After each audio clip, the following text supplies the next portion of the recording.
Hey model building fans, it's Brian with BG Model Workshop, and this is the final for the Bandai 1/144 scale Millennium Falcon.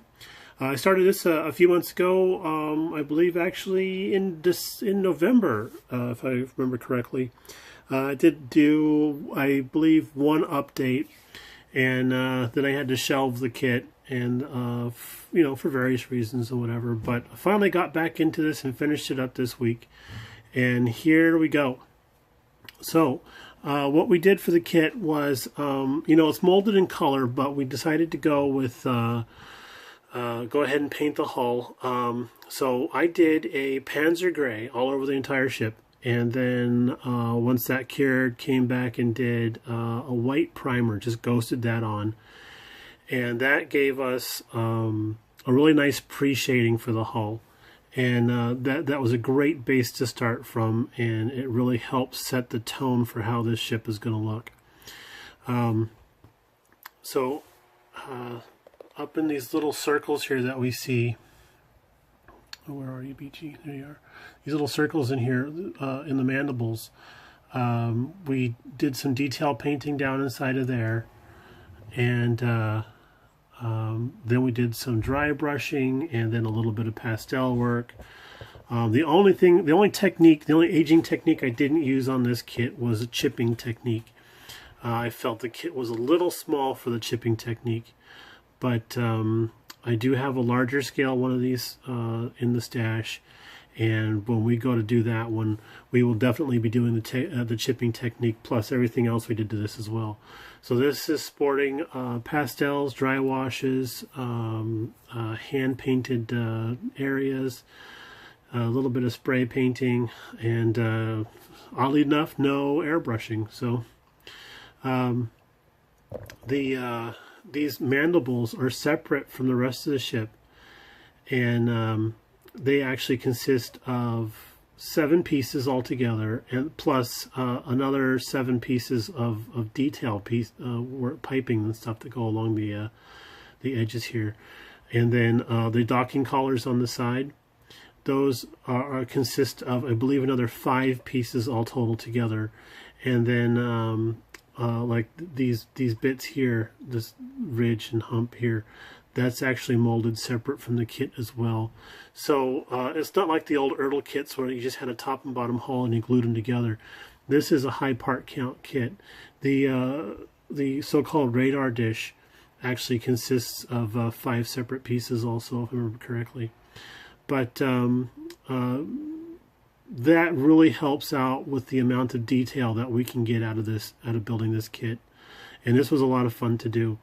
If you want to just put something together in an afternoon and add decals to it and away you go, so be it. It can be done. Or if you want to spend some time like I did, a couple of months, and just get it right, this is one of the kits for you. And I believe they're in the shops now for between $35 and $45, depending on where you get it. But you see the detail that's molded into the hull here. And then what I did was I used some aluminum dry brushing in these areas here to help make the paint look like it was worn away to the point where we could actually start seeing the hull plating through the paint. And up on the back here with these 6 vents, I did some pastel work also to try to help make it look like some heat staining and such. So that's a great deal of fun to do, especially when you try building stuff that's supposed to be shiny and clean all the time. In the back here, these little towers, and then these actuators that are on each one of these little fins, those are all separate pieces. There's a bit of there's a little bit of shadow there, but this bit of area right here, this is a separate piece also. These grill covers are actually separate pieces. There's little turbines underneath there, but I have mine glued down because they did slide off easily. They didn't stay locked on very well, and I knew that as soon as I move this thing, I'm going to lose one of those discs. So there is, for the gunwales,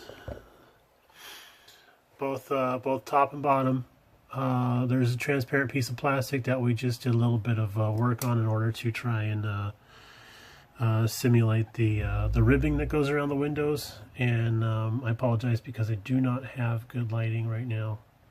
I rearranged my hobby desk again, and I don't have the right lighting sources right now. But there's a lightly detailed gunwale for both top and bottom. And then scoot around here to the cockpit. And the cockpit is pretty well detailed, even for being such a small kit. We're going to go ahead and pause for just a moment while I take away the base so we can get a look at the bottom. I'll be back in a sec. And we're back. So the bottom, very well detailed again. And I built mine with the boarding ramp down. And then this also sports the accurate 5 sets of landing gear. These are individual pieces that are kind of stuck together, so you know it could be 5. You could call it 5, or you could call it 7. But I think there was kits out before that just had the single in the front and the 2 in the rear. But again, just more of the same from the top, some dry brushing, a little bit of pastel work, and then especially in the back here around the engine, we did a lot of pastel work to try and darken it up. Kind of give you the idea that stuff gets kind of hot back there. But I didn't darken the underside as much as I did on the top, because I kind of believe that the bottom side wouldn't get the weathering that the top side would get, even though during re-entry the ship has shields and such like that would protect the hull mainly. I just figured that the top portion of the hull would get most of the weathering because, you know, it's getting all the sun and sand and rain and whatever else that Han and Chewie decided to put this thing through. So there we have it. I hope you like it. Look forward to any comments you guys might have or questions. If you see one of these at the hobby store, pick it up. Put it in your stash. It's going to be, I don't know how much longer they're going to keep these kits out for, probably for a little while, but still, I say get one, put it in your stash, because it's a lot of fun. It could even be a slump buster if you're stuck on a bunch of other stuff like I was. So grab one if you can. And we got some more subscribers this last week. Guys, thank you for signing up. I appreciate that. And my own personal rule is if you sub me, I'll sub you right back.